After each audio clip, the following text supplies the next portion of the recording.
வணக்கம். ஒரு தொகுதியோட தலைவிதிய வெறும் எண்கள் தீர்மானிச்சிட முடியுமா? இல்ல மக்களோட மனச புரிஞ்சுக்கிறதுல தான் அசல் சூட்சமா இருக்கா? வாங்க, அரியாங்குப்பத்துல இந்த 2 கேள்விக்கான பதில நம்ம தேடலாம். இது வெறும் டேட்டாவை பத்தினதில்ல, மக்களோட குரலை கேட்கறத பத்தினது. இதுதான் ஆளுகைக்கான தரவு குறியியல். இதுதான் அரியாங்குப்பம். இங்கதான் விவசாய நிலங்களும் மீனவ கிராமங்களும் ஒன்னா சேருது. இங்க இருக்கிற ஒவ்வொருத்தரோட வாழ்க்கையும் இந்த மண்ணோடையும் இந்த கடலோடையும் பின்னி பிணைஞ்சிருக்கு. அவங்களோட நம்பிக்கைகள், தேவைகள் எல்லாமே இங்கிருந்து தான் உருவாகுது. ஜனநாயகத்தோட உண்மையான ஆணிவேர் இங்கதான் இருக்கு. சரி, நம்மளோட இந்த பயணத்துல 6 முக்கியமான விஷயங்களை பார்க்க போறோம். முதல்ல இந்த மண்ணோட தன்மையை புரிஞ்சுக்கலாம். அப்புறம் எண்களுக்கு பின்னால ஒளிஞ்சிருக்கிற மக்களோட தீர்ப்பை அலசி ஆராயலாம். கடைசியா இந்த டேட்டாவை வச்சு ஒரு வெற்றிக்கான பாதையை எப்படி உருவாக்குறதுன்னு பாப்போம். வாங்க ஆரம்பிக்கலாம். சரி, முதல்ல நம்ம அடிப்படையில இருந்து ஆரம்பிக்கலாம். எந்த ஒரு வியூகமும் ஜெயிக்கணும்னா அது செயல்பட போற இடத்தோட தன்மைய நம்ம சரியா புரிஞ்சுக்கணும். அரியாங்கப்பத்தோட சமூக பொருளாதார சூழல் உண்மையிலே எப்படி இருக்கு? இங்க வாழ்க்கைங்கிறது காலநிலைய நம்பிதான் ஓடுது. ஒரு விவசாயி வானத்தை பாக்குறாரு, ஒரு மீனவர் அலையோட சத்தத்தை கேட்கிறாரு. அவங்களோட வாழ்வாதாரம் இயற்கையோட கையில இருக்கு. இந்த நிச்சயமற்ற தன்மை தான் ஒரு நிலையான அரசாங்கம் வேணுங்கிற அவங்களோட இயக்கத்தை இன்னும் அதிகமாக்குது. அவங்களோட வாழ்க்கையிலிருந்து தான் அவங்களோட தேவைகளும் குறைகளும் வருது. இதெல்லாம் ஏதோ தேர்தல் கோஷங்கள் இல்ல, இது அவங்களோட அன்றாட போராட்டங்கள். குடிக்கிறதுக்கு தண்ணி தட்டுப்பாடு, குண்டும் குழியுமான சாலைகள், விவசாயத்துக்கு சரியான ஆதரவு இல்லாம இருக்கிறது, படிச்ச இளைஞர்களுக்கு உள்ளூர்ல வேலைவாய்ப்பு இல்லாம இருக்கிறது. இந்த நாளும் தான் இங்க ஒவ்வொரு வாக்கோட திசையையும் தீர்மானிக்குது. மக்களோட மனநிலைய ஓரளவு புரிஞ்சுக்கிட்டோம். இப்போ அதே உணர்வுகளை எண்களோட மொழியில கேட்போம். ஏன்னா சரியா கவனிச்சா எண்கள் பொய் சொல்லாது. அது வாக்காளர்களோட நடத்தைய பத்தின பல உண்மைகளை நமக்கு வெளிச்சம் போட்டு காட்டும். முதல் நம்பர் ரொம்ப ரொம்ப முக்கியமான நம்பர், 84%. இது வெறும் ஓட்டுப்பதிவு சதவீதம் கிடையாது.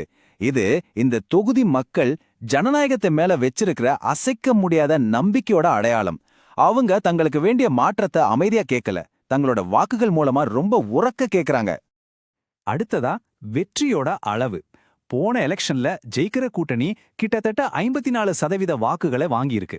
இது சாதாரண வெற்றி இல்ல, இது ஒரு தெளிவான மக்கள் தீர்ப்பு. எதிர்க்கட்சிகளுக்கு முன்னாடி இருக்கிற மிகப்பெரிய சவால் இந்த 9% வித்தியாசத்தை எப்படி சரி பண்றதுங்கிறது தான். இந்த டேபிள பாருங்க, இது தொகுதியோட ஒரு குவிக் ஸ்னாப்ஷாட் மாதிரி. மொத்த வாக்காளர்கள் எவ்வளவு, அதுல எவ்வளவு பேர் ஓட்டு போடுறாங்க, என்னென்ன சமூகங்கள் முக்கிய பங்கு வகிக்குது, கடைசியா யாரு ஜெயிச்சாங்க. எந்த ஒரு வியூகத்தை உருவாக்குறதுக்கு முன்னாடியும் இந்த அடிப்படை டேட்டாவை நம்ம புரிஞ்சுக்கணும். இது ஏதோ ஒரு எலெக்ஷன்ல நடந்த விஷயம் இல்ல.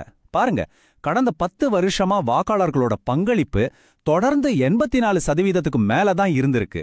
இது ஒரு தற்காலிக எழுச்சி கிடையாது, இது ஒரு நிலையான போக்கு. இங்க இருக்கிற மக்கள் ஒவ்வொரு தேர்தலையும் தங்களோட தலைவிதியை மாத்த போற ஒரு வாய்ப்பா பாக்குறாங்கன்னு இது காட்டுது. சரி, ஒரு தேர்தல்ல வெற்றி தோல்வி ஏன் ஏற்படுது? இத சிஸ்டமேட்டிக்கா புரிஞ்சுக்க நாம சதுர்முகம், அதாவது 4 முகங்கள் அப்படிங்கிற ஒரு ஃப்ரேம் ஒர்க் யூஸ் பண்ணலாம். இது தேர்தல் முடிவுகளை பல கோணங்கள்ல இருந்து பார்க்க நமக்கு உதவும். ஒரு தேர்தல் முடிவுங்கிறது ஒரே ஒரு காரணத்தால வர்றதில்ல. அது 4 முக்கியமான விஷயங்களால பின்னப்பட்டு இருக்கு.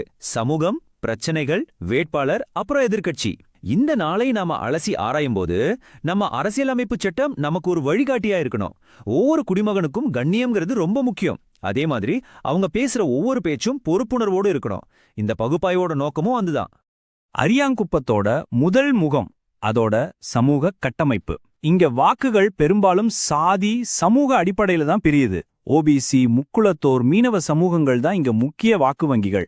காலப்போக்குல இந்த சமூகங்களோட ஆதரவு எப்படி ஒரு கட்சியிலிருந்து இன்னொரு கட்சிக்கு மாறுதுன்னு புரிஞ்சிக்கிறது வெற்றிக்கான முதல் படி. 2வது முகம் மக்களோட அன்றாட பிரச்சனைகள். அவங்களுக்கு தேசிய அரசியல் எல்லாம் 2ஆம் பட்சம்தான். அவங்க வீட்டுக்கு வர்ற தண்ணி, அவங்க பிள்ளைங்க போற ரோடு, இதெல்லாம் சரியா இருக்கணும். ஜெயிக்கிற எந்த தலைவரும் இந்த நேரடியான தேவைகளுக்கு நேரடியான பதில்களை கொடுக்கணும். இப்போ வாங்க கொஞ்சம் பின்னாடி போய் பார்ப்போம். அரியாங்குப்பம் வாக்காளர்களோட நடத்தையில ஒரு சக்தி வாய்ந்த நிலையான போக்கு இருக்கு. வரலாறு எப்பவுமே எதிர்காலத்துக்கான பாடங்களை தன்னுள்ள வச்சிருக்கும். இந்த லிஸ்ட கொஞ்சம் நல்லா கவனிச்சு பாருங்க. கடந்த 30 வருஷத்துல நடந்த தேர்தல்கள்ல ஒரு தடவை கூட ஆட்சியில இருந்த கட்சி திரும்பவும் ஜெயிக்கல. ஒவ்வொரு தடவையும் மக்கள் மாற்றத்தை தான் தேர்ந்தெடுத்திருக்காங்க. இது ஒரு விதிவிலக்கல்ல, இதுதான் இங்க விதி. இந்த வரலாற்று டேட்டால இருந்து நாம கத்துக்க வேண்டிய முக்கியமான பாடம் இதுதான்.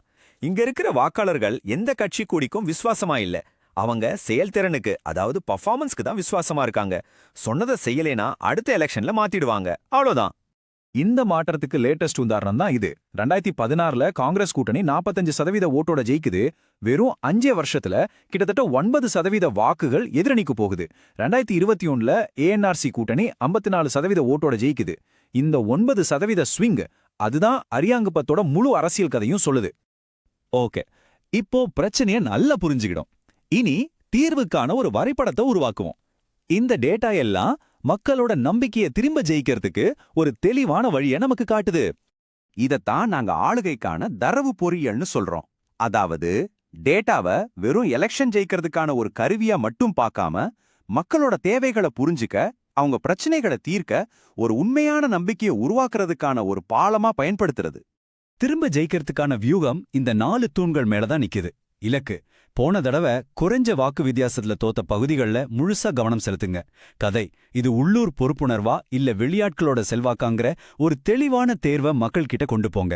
திரட்டல்: உங்களோட 45% கோர் சப்போர்ட்டை முழுசா ஆக்டிவேட் பண்ணுங்க. தலைமை: வேட்பாளர் மக்களை விட்டு தள்ளி இருக்கக்கூடாது. நேரடியா களத்துல இறங்கி அவங்களோட நம்பிக்கையை சம்பாதிக்கணும். ஒரு நல்ல வியூகம் மட்டும் இருந்தா போதாது, அத களத்திலையும் ஆன்லைன்லயும் சரியா செயல்படுத்தணும். இப்போ அதுக்கான கடைசி கட்டப்படிகளை பார்க்கலாம். கடைசியா செயலாக்கம். இன்னைக்கு களப்பணியும் டிஜிட்டல் வேலையும் ஒன்னா போகணும். வாட்ஸ்அப் மூலமா ஒவ்வொரு வீட்டுக்கும் சின்ன சின்ன வீடியோக்கள் மூலமா ஒவ்வொரு வாக்காளர் மனசுக்கும் போய் சேரணும். பூத் வாரியான டேட்டாவை வச்சு நடுநிலை வாக்காளர்களை கண்டுபிடிச்சு அவங்க கிட்ட நேரடியா பேசணும். ஆனா இங்க ரொம்ப முக்கியமான ஒரு விஷயம் இருக்கு. நாம மக்களோட டேட்டாவை பயன்படுத்தும் போது இந்தியாவோட டிபிடிபி சட்டம் சொல்ற மாதிரி அவங்களோட ஒப்புதல் இல்லாம எதையும் செய்யக்கூடாது. தொழில்நுட்பத்தை நாம பொறுப்போட பயன்படுத்தினாதான் உண்மையான நம்பிக்கை உருவாகும். இவ்ளோ பகுப்பாய்வுக்கு அப்புறமும் நாம நிக்கிற இடம் ஒரே ஒரு அடிப்படை கேள்விதான். டேட்டா, வியூகம், பிரச்சாரம் இதெல்லாம் வெறும் கருவிகள் தான். உண்மையான நோக்கம் என்ன? எந்த ஒரு தலைவரும் தன்னைத்தானே கேட்டுக்க வேண்டிய கேள்வி இதுதான். நான் உண்மையிலேயே மக்களுக்கு சேவை செய்ய தயாரா? நீங்கள் மக்களுக்கான தலைவராக உருவாகி உங்கள் தொகுதியை மேம்படுத்த விரும்பினால் blueprintstrategies.ai ஐ mgr@blueprintstrategies.ai என்ற மின்னஞ்சலில் தொடர்பு கொள்ளுங்கள், அல்லது 08042041602 என்ற எண்ணிற்கு அழைக்கவும். அரசியலுக்கு அப்பாற்பட்ட ஒரு நோக்கம்.